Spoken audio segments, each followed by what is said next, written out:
నమస్తే, welcome to our channel. ఈరోజు మనతో పాటుగా స్టూడియోలో సీనియర్ జర్నలిస్ట్ సత్యమూర్తి గారు ఉన్నారు. వారిని అడిగి సజ్జల అటు అమరావతి పైన ఇటు చంద్రబాబు నాయుడు గారి పైన చేసినటువంటి కామెంట్స్ని ఎలా చూడాలి తెలుసుకునే ప్రయత్నం చేద్దాం. నమస్తే సార్. నమస్కారం సార్. 5 కోట్ల ఆంధ్ర ప్రజలంతా కూడా ఆనందంలో మునిగి తేలుతున్నారని మనం చెప్పుకోవచ్చు. మరి ఈ తరుణంలో సజ్జల ప్రెస్ మీట్ పెట్టి ఆయన చేసినటువంటి కామెంట్స్ని మీకు వినిపిస్తాను సార్. నిన్న దీనికి మళ్ళీ అదే షో రిపిటేషన్. మళ్ళీ ఆ మట్టి కుప్పం మీద పోయి పడుకుంటాడు, మళ్ళీ ఆ మట్టి కుప్పం మీద పోయి పడుకుంటాడు, మళ్ళీ ఆ మట్టి కుప్పం మీద పోయి పడుకుంటాడు.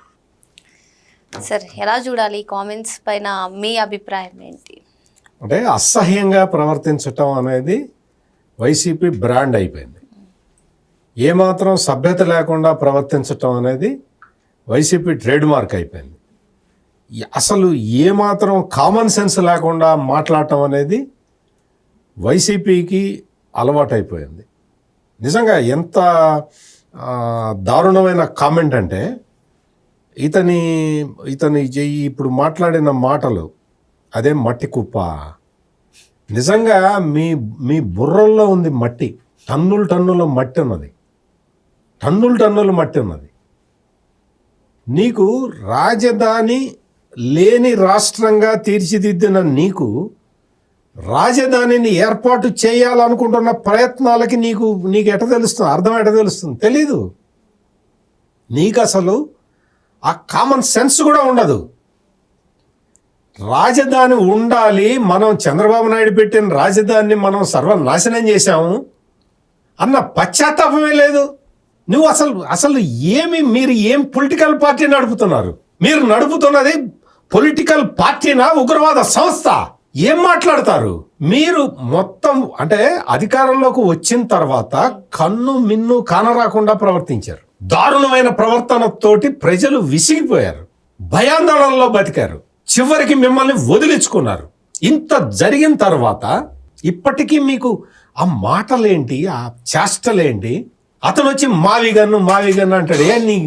ఏం గన్నది ఏంటి? మావి గన్ను ఏంటి? నువ్వు చెప్తున్నది ఏంటి? అమరావతికి చట్టబద్ధత వచ్చేసిన తర్వాత నువ్వేం మాట్లాడుతున్నావు?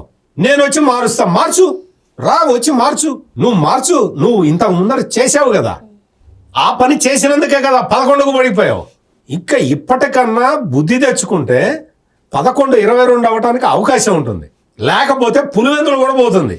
అరే, మనుషుల్లో మార్పు రావాలి, ప్రవర్తన మార్చుకోవాలి, బుద్ధి జ్ఞానం తెచ్చుకోవాలి. అమరావతి మీద ఎందుకు విషం కక్కుతున్నావు? నిన్నగాక మొన్న సజ్జల రామకృష్ణారెడ్డి వచ్చి ఏం చెప్పాడు? అమరావతి పనులలో అన్ని అవినీతి జరుగుతున్నది ఏం చెప్పాడు? అంతకు ముందర ఏం చెప్పారు? ఇన్సైడర్ ట్రేడింగ్ అన్నారా? మొహం పగిలేలాగా సమాధానం చెప్పింది కదా, హైకోర్టు చెప్పింది కదా. పొలిటికల్గా చంద్రబాబు నాయుడు చెప్పట్లేదు వీటికి సమాధానాలు. పొలిటికల్గా ఎన్నిసార్లు చెప్పినా వీళ్ళు ఇంతే అని ఆ పెద్ద మనిషి వదిలేస్తున్నాడు వీళ్ళని. ఇంకా రాజకీయంగా ఏం చేస్తాం, ఇటువంటి వాళ్ళు తగిలారు రాజకీయాల్లో అని ఆయన బాధపడుతూ ఇటువంటి వాటికి సమాధానం ఇవ్వటం మానేశాడు చంద్రబాబు నాయుడు. అది అలుసుగా తీసుకొని మీరు ప్రతి నిత్యం బురదజల్లు. మీకు ఇంకా వేరే పని లేదు, పాట లేదు, మీకు ఒక అవగాహన లేదు. ఇన్సైడర్ ట్రేడింగ్ అని చెప్పావు అమరావతిలో. కోర్టు ఏం చెప్పింది? అసలు ఇన్సైడర్ ట్రేడింగ్ అంటే ఏంటో తెలుసా మీకు? ఎవడా కేసు వేసింది అని అడిగింది. నువ్వు వేసావు ఇన్నర్ రింగ్ రోడ్ అని కేసు వేసావు. ఏమైంది? అసలు ఇన్నర్ రింగ్ రోడ్ ఉందా? ఇప్పుడు వేస్తున్నది. ఇన్నర్ రింగ్ రోడ్డే వేయలేదు. ఇన్నర్ రింగ్ రోడ్డులో అవకతవకలు జరిగినాయి, అక్రమాలు జరిగినాయి అని పెట్టావు. వాడెవడో ఒకడు నిన్న మొన్న చూసా, వాడెవడో ఒకడు అవగాహన లేని ఒక వెధవ ఒక పెద్ద వీడియో తీసి పెట్టాడు. లోకేష్కి 1000 ఎకరాలు ఉన్నాయి, చంద్రబాబు నాయుడికి 5000 ఎకరాలు ఉన్నాయి అమరావతి ఏరియాలోట. నారాయణకి 100 ఎకరం ఉందిట, వాళ్ళకి 200 ఎకరం ఉందిట, వీళ్ళకి 100 ఎకరం, పై వాళ్ళకేసి ఒక 200 ఎకరం ఉందిట అని వీడియో చేసి పెట్టాడు. ఇది నిజంగా మంచి ప్రభుత్వం, వాళ్ళందరూ బతికిపోతున్నారు. కానీ ఇదే జగన్మోహన్ రెడ్డి లాంటి వాడు అయితే, ఆ బుద్ధి కనుక అటువంటి ఉన్న వ్యక్తి కనుక ముఖ్యమంత్రి అయితే ఈ పాటికి లాకపులో వేసి కొట్టేవాళ్ళు. ఏం చేసావు నువ్వు? రఘురామకృష్ణరావుని ఏం చేసావు? అది చేసేవాళ్ళు. స్థలాలు ల్యాండ్ ముందర కొనుక్కొని అమరావతి అక్కడ పెట్టారా? చూసినా పో, ఎవరికన్నా ల్యాండ్స్ ఉన్నాయో అక్కడ. అరే ఎన్నిసార్లు క్లారిఫికేషన్ ఇచ్చాడు. నాకు అక్కడ లేదయ్యా, నాకు ల్యాండ్ లేదు, నేను కొన్నది అవతల కృష్ణా జిల్లాలో అని చెప్పి ఆయన చెప్పాడు. హెరిటేజ్కి ల్యాండే లేదని చెప్పి నారా లోకేష్ అప్పుడు కేసు అప్పుడు చెప్పాడు కదా, అవును సార్. మాకు లేదండి, ల్యాండ్ లేదండి అని ఆయన చెప్పాడు. పయ్యావుల కేశవ చెప్పాడు. అందరూ చెప్పారు మాకు అక్కడ ల్యాండ్ లేవు. ఒక చీఫ్ జస్టిస్ ఆఫ్ ఇండియాగా పనిచేశాడు ఆయన, రమణ చీఫ్ జస్టిస్. ఆయన మాకు తాతల తండ్రుల కాలం నుంచి వస్తున్నది ఒక ల్యాండ్ వస్తుంది అని చెప్తే అవన్నీ ఇప్పుడు కొన్నారని చెప్తారు, వీడియోలు చేస్తారు. ప్రభుత్వం మంచి ప్రభుత్వం కాబట్టి వాళ్ళు ఏడుస్తున్నారు అని వదిలేస్తున్నారు. మామూలు పరిస్థితుల్లో అయితే ఒక్కొక్కరిని తీసుకొచ్చి లాకప్లో పడేయాలి. అటువంటి పరిస్థితుల్లో అంత ప్రొవోకేట్ చేస్తూ ఉన్నారు. సమాజాన్ని విచ్ఛిన్నం చేయటానికి ఇన్ని రకాల కుట్రలు పన్నుతూ ఉన్నారు. సజ్జల రామకృష్ణారెడ్డి అది మట్టి దిబ్బ కాదు, అది మొత్తం పుణ్యక్షేత్రాల నుంచి తీసుకొచ్చిన మట్టి నీళ్లు అందులో ఉన్నాయి. సార్ మీకు గుర్తుండే ఉంటుంది 2015లో ఫస్ట్ టైం అమరావతికి శంకుస్థాపన చేయడానికి వచ్చినటువంటి నరేంద్ర మోదీ గారు ఈ నేల గురించి ఎంత ఇదిగా ఆయన చెప్పారు. అటువంటిది మన నేల గురించి ఎవరైనా మాట్లాడితే మనము తిరిగి ప్రశ్నించాలి, గొంతెత్తాలి. అలాంటిది ఏంటి సార్ ఇది? మన రాజధాని అనుకోకుండా మట్టి దిబ్బ అలా పడుకోవడం, షోకేసి ఎలా చూడాలంటారు అసలు? ఏమి షో చేశాడు ఆయన? ఇప్పుడు మీకు గుర్తుండే ఉంటుంది, చంద్రబాబు నాయుడు మళ్ళీ 4వ ముఖ్యమంత్రి కాగానే, కూటమి అధికారంలోకి రాగానే వైసీపీ మట్టి దెబ్బల్లో కలిసిపోయిన ఆ క్షణం కూడా ఆయన వచ్చి అమరావతి శంకుస్థాపన చేసిన ప్రాంతంలో మోకరిల్లాడు. ఎందుకు చేస్తాడు అట్లా?